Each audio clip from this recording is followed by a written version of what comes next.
नमस्कार साथियों, Vineet kitchen gardening part 2 channel पे आपका स्वागत है।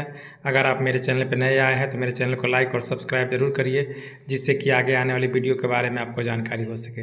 साथियों, आज मैं आपको केले के सूखे हुए छिलके से किस प्रकार से फर्टिलाइज़र बनाते हैं उसे मैं आपको बताऊँगा। इसके लिए आप बाज़ार से केला लेके आएंगे और केला का छिलका निकाल लेंगे और निकालने के बाद से उसे 4 से 5 दिन के लिए धूप में सुखा देंगे और सुखाने के बाद से उस छिलके को आप अच्छी प्रकार से रख लेंगे। केला का छिलका बहुत अच्छा पोटेशियम का स्रोत होता है। यदि आप इसका अपने पौधे में प्रयोग करेंगे, आपका पौधा काफ़ी अच्छी प्रकार से हरा भरा होगा और ढेर सारे फूल और फल जो आपके पौधे में आ रहे हैं वह गिरेंगे नहीं। इस प्रकार से सबसे पहले देखिए, मैं केले के जो छिलके हैं लगभग 7 से 8 आप केले के छिलके ले लेंगे। उसके बाद उसे छोटे टुकड़े में काट लेंगे। देखिए, मेरे द्वारा सूखा केले का जो छिलका है उसे काटा जा रहा है। इसी प्रकार से आप भी छोटे टुकड़े में काट लेंगे। देखिए, मेरे द्वारा इसे काट लिया गया है। काटने के बाद से आपको दिखाया जा रहा है। इसके बाद से 1 लीटर करीब हम देखिए पानी ले लेते हैं। आप भी इसी प्रकार से एक डिब्बे में 1 लीटर करीब पानी ले लीजिएगा और उस पानी को लेने के बाद से यह जो सूखा छिलका है उस छिलके को हम देखिए इस पानी में डालेंगे। देखिए, मैं कैंची को हटा लेता हूँ। हटाने के बाद से आपको दिखा रहा हूँ कि जो सूखा छिलका है यह बहुत अच्छा पोटेशियम का स्रोत है। आपके पौधे में यदि ढेर सारे फल फूल आ रहे हैं और बहुत सारे फल फूल आपके गिर जा रहे हैं तो इसका प्रयोग आप पौधे को स्प्रे करने में और उसकी मिट्टी में कर सकते हैं। आइए साथियों, अगले सामान के रूप में हम देखिए वर्मी कंपोस्ट को ले लेते हैं। यह गिलास में हमने 50 ग्राम के करीब वर्मी कंपोस्ट ले लिया है।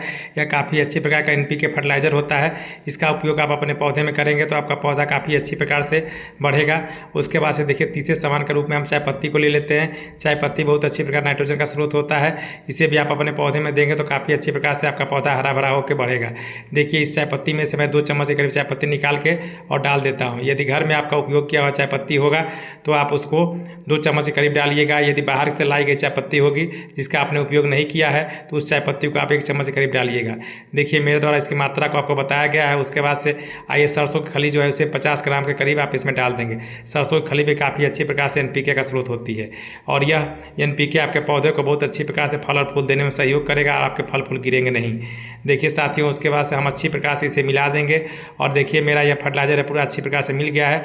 और मिलने के बाद से अब इसे 5 दिन के लिए हम फर्मेंटेशन के लिए छोड़ देंगे और अच्छी प्रकार से ढक्कन को बंद कर देंगे। इस फर्टिलाइज़र को 5 दिन के लिए किसी छाया वाले स्थान पर रख देंगे। 5 दिन के बाद से देखिए मेरा फर्टिलाइज़र बन के तैयार हो गया। जब ये फर्टिलाइज़र बन के तैयार हो जाएगा तब हमें इसे पौधे में उपयोग करना है। इसे किस प्रकार से हमें पौधे में उपयोग करना है उसे मैं आपको बता रहा हूँ। देखिए, आधा लीटर करीब हमने पानी लिया है और आधा लीटर करीब इस फर्टिलाइज़र को भी हम ले लेंगे। सबसे पहले देखिए, इस फर्टिलाइज़र का आधा लीटर की मात्रा हम पहले छान लेंगे। देखिए, मैं इस मग में आधा लीटर की मात्रा छन्नी की सहायता से इसे छान लेता हूँ। इस फर्टिलाइज़र को पौधे पर स्प्रे करने के लिए सबसे पहले छन्नी की सहायता से छानना बहुत ज़रूरी होता है, क्योंकि छानने के बाद से आप उसका प्रयोग कर पाएंगे। नहीं तो स्प्रे पंप में जब इसे डालेंगे तो पाइप में वो अच्छी प्रकार से फंस जाएगा और फंसने के बाद से आपका स्प्रे नहीं हो पाएगा। देखिए, मेरे द्वारा इसीलिए अच्छी प्रकार से उसे मग में छाना जा रहा है। इसी प्रकार से आप भी मग में छान लेंगे और छानने के बाद से देखिए आधा लीटर करीब पानी ले लेंगे। 500 ml पानी और 500 ml या फर्टिलाइज़र दोनों मिला के 1 लीटर करीब हमने बना लिया है। और बनाने के बाद से अब देखिए इसे हमें पौधे पर स्प्रे करना है। इसके लिए देखिए हमने स्प्रे पंप ले लिया है। उस स्प्रे पंप में इसे अच्छी प्रकार से इस पानी को डाल देंगे। आप भी इसी प्रकार से कीप की सहायता से इस पानी को स्प्रे पंप में डाल देंगे। देखिए, मेरे द्वारा कीप को पकड़ के और उसमें डाला जा रहा है। इसको डालने के बाद से यह बहुत ही अच्छा फर्टिलाइज़र होता है। आप अपने पौधे पर 7 से 10 दिन पर इसका उपयोग करिए।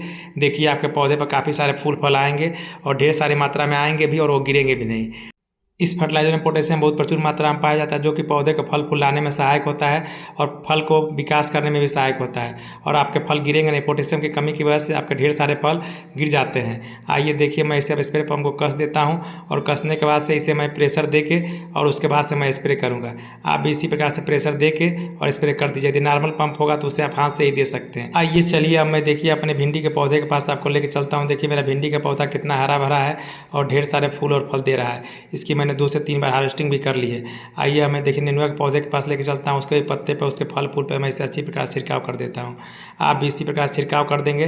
ढेर सारे फूल फल आपके पौधे में आएंगे और वह फूल फल गिरेंगे नहीं, वो काफ़ी अच्छी प्रकार से फूल फल बढ़ेंगे भी। देखिए, इसमें कितनी अधिक मात्रा में नेनुआ आया हुआ है और सारे नेनुआ देखिए कितनी अच्छी प्रकार से बढ़ रहा है। इस प्रकार से इसका आप प्रयोग 7 से 10 दिन पर अपने पौधे पर करिए। बहुत अच्छा रिस्पांस मिलेगा। आपके फूल और फल काफ़ी अधिक मात्रा में आएंगे और ढेर सारे आप फल आपके प्राप्त भी होंगे। देखिए साथियों, मेरे द्वारा इसे किस प्रकार से स्प्रे किया गया उसे आपको दिखाया गया है। आप पूरी अच्छी प्रकार से अपने पौधे को इसी प्रकार से नहला देंगे और कुछ दिनों के बाद से पाएंगे कि आपके फूल और फल गिर नहीं रहे हैं। आइए साथियों, अब मैं आपको बताता हूँ कि इस फर्टिलाइज़र का उपयोग हमें मिट्टी में कैसे करना है। मिट्टी में करने के लिए सबसे पहले देखिए, जो फर्टिलाइज़र हमने बनाया हुआ है उसे हम अच्छी प्रकार से छन्नी की सहायता से छान लेते हैं। आधा लीटर करीब फर्टिलाइज़र हमने स्प्रे में उपयोग कर दिया था और ये आधा लीटर करीब फर्टिलाइज़र बचा है। इस फर्टिलाइज़र का उपयोग हमें मिट्टी में करना है। इसके लिए देखिए, हम अच्छी प्रकार से इसे छान लिए हैं और छान लेने के बाद से हम देखिए 5 लीटर करीब हमने पानी लिया है। 5 लीटर करीब पानी में आधा लीटर का यह फर्टिलाइज़र उसमें पड़ेगा और डालने के बाद से उसे हम पौधे में हमें देना है। किस प्रकार से देना है उसकी मात्रा मैं आगे बताऊंगा। देखिए, आधा लीटर फर्टिलाइजर हमने मिला दिया है। इसी प्रकार से आप भी मिला देंगे और मिलाने के बाद से अच्छी प्रकार से मग की सहायता से उसे मिला देंगे। और इसका जो बचा हुआ जो ये फर्टिलाइजर है, जो ठोस भाग है, इसे आप अपने मिट्टी में दे सकते हैं। देखिए, ग्रो बैग, गमले, चाहे जो भी हो, उसमें आप इसे मिट्टी में दे सकते हैं। मिट्टी में देने से आपकी मिट्टी काफ़ी अच्छी प्रकार से उर्वर हो जाएगी और ढेर सारे फूल और फल देगी। आइए, अब मैं आपको अपने पौधे के पास लेके चलता हूँ। इसकी कितनी मात्रा में बड़े ग्रो बैग में देनी है उसे मैं आपको बताता हूँ। यह देखिए, ये मेरा लौकी का जो पौधा है बड़ा ग्रो बैग में लगा हुआ है। इसमें इसकी 1 लीटर करीब मात्रा देनी है। आप 1 लीटर की मात्रा देंगे, कुछ दिनों के बाद ढेर सारे फूल फल आएंगे और वह गिरेंगे भी नहीं। साथियों, उसके बाद से देखिए, दूसरा लौकी का पौधा है, इसमें मैं 1 लीटर करीब आपको देने के लिए जा रहा हूँ। देखिए, इसी प्रकार से सारे लौकी के पौधे में हम 1 लीटर करीब इसकी मात्रा को दे देंगे।